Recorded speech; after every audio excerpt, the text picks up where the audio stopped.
How we doing, Macro Ed Tribe? We are now entering week 2 of the program.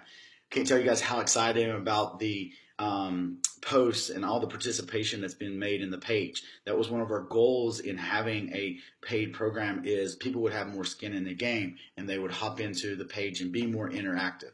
So it's exciting to see all of you guys posting your macros to Ashley's daily post. It gives myself, it gives our coaches a chance to go in and look and see how people are doing and things of that nature. And as we always said before, when we have a bunch of people rowing in the same direction, working on the same thing, the end results will be better. So I'm super excited to see where we'll be in 8 weeks from now with the end results, those before and after pictures. I mean, it's just something that I truly enjoy seeing and then the stories that come along with them. Okay. Topic that we want to go into today is going to be our refeed. So I've seen some comments and questions come up, especially in our big blog about refeeds and things of that nature. The reason we didn't put it out there to our new people is you're not doing it week 1 anyway. Okay. What we'd like to do is wait and do the refeed at the end of week 2. So we're entering week 2 now. Towards the end of the week, you will do your refeed. Okay. Let's clear up some definitions that goes along with the refeed. The refeed is not a cheat meal.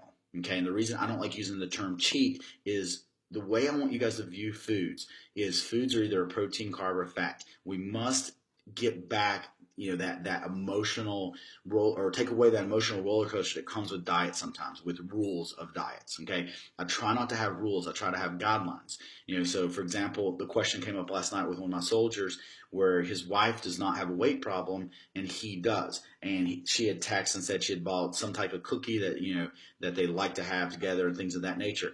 And my answer to him was point blank: all a cookie is a carbohydrate. So if you have 150 carbs that you can eat for the day, then have some veggies for breakfast, have a salad, which will be veggies for lunch, have veggies for dinner. That means that you're truly at 15, 20 grams of carbohydrate for the entire day. So if you want to have 3 cookies, you can work those into the plan.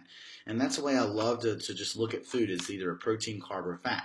So putting the term cheat on means that you're eating things that's not allowed, or you're doing things that's not within the rules, and that's not the case for us. Okay, so the term refeed means we're just having a bigger meal than we normally would. So on the refeed day, your calories will and your macronutrients will not match up with the goals that we have. So you may be high on your macros on the refeed day, and that is fine. Okay, the refeed is 1 meal, preferably at night, because a lot of times if you do a real big meal, say for breakfast, and it is a little higher in carbohydrates, which we want it to be, then you may be hungry the rest of the day, and then it turns into a big day of refeeding. And we really want to keep it to 1 right now, unless I individually or one of our coaches individually changes that. Okay, so 1 meal later in the week on preferably at night.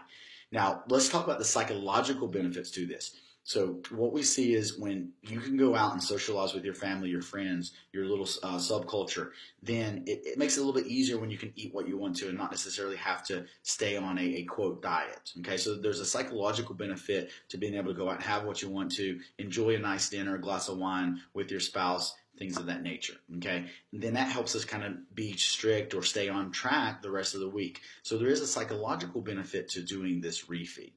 Okay. But the reason I put it in and make it mandatory is there's actually a hormonal benefit that we focus on more to doing the refeed, okay? And here's a great example of what I'm talking about. Some of you guys in the past may have been on a plan where you're losing weight, and then you hit this plateau. So you're getting frustrated, you're not losing anything, you go out and eat whatever you want to that weekend, and all of a sudden you start losing the next week. Here's the reason. And there's a hormone called leptin, and as you lose weight, as the body fat melts away from the body, you start pulling the fat out of the fat cells. Hormone leptin goes down because that's just the way the body works. If we're looking at preservation in the old days, when you started getting too lean, the body would say, well, you're hungry, which means you'd have to go hunt or gather something to eat. So the hormone leptin starts to come down. It starts to come down. Hunger levels start to come up. As soon as we do this 1 big meal a week, what happens is you have this increase in leptin, which means you're not hungry for the next 3, 4, 5, 6 days. This helps you stay on track. It helps you feel better. It helps you not be hangry. Okay, so it's really dealing with this hormone leptin that we want to look at. Leptin also sometimes can be so powerful, not only increasing your hunger, but also signal to your fat cells to hold on to fat. So you kind of heard that a lot of times, like if you don't eat enough, your body will actually go into this starvation mode where it'll hold on to the fat. So the leptin is going to play a role in that, where it actually will allow your fat cells to release fat to be burned as fuel or as energy in the body. Okay, so that's kind of the sciencey and the psychological aspect of why we do the refeed. Okay, to recap on it, it is one meal once a week. Okay, preferably at night, but if you did it some other time, that would be okay. And just to put a number on it, it is a larger meal, but a lot of people want to be told where it lands. We've just become saying 100 to 300 grams of carbohydrate at one meal. So for the day, you might be at 400 grams of carbs for the entire day because you can still have other meals. So that's just some numbers to go with it. Okay. Now I would encourage you not to if you have a sensitive stomach. So those that are maybe saying stuff like, man, since I've started the macro plan, I feel better. I'm not as bloated, things of that nature. You can keep these refeeds clean by just doing, like I said, a bunch of fruit or something like that. You don't have to go out and have processed foods and things of that nature. You can if you want to, but you don't have to. Okay. Guys, good luck in week 2. As always, continue to post your questions. If it's a specific nutrition question that you're wanting me to answer, feel free to tag me in it. That way I get a double notification along with it. And you guys are always welcome to message me on Facebook. Have a great day.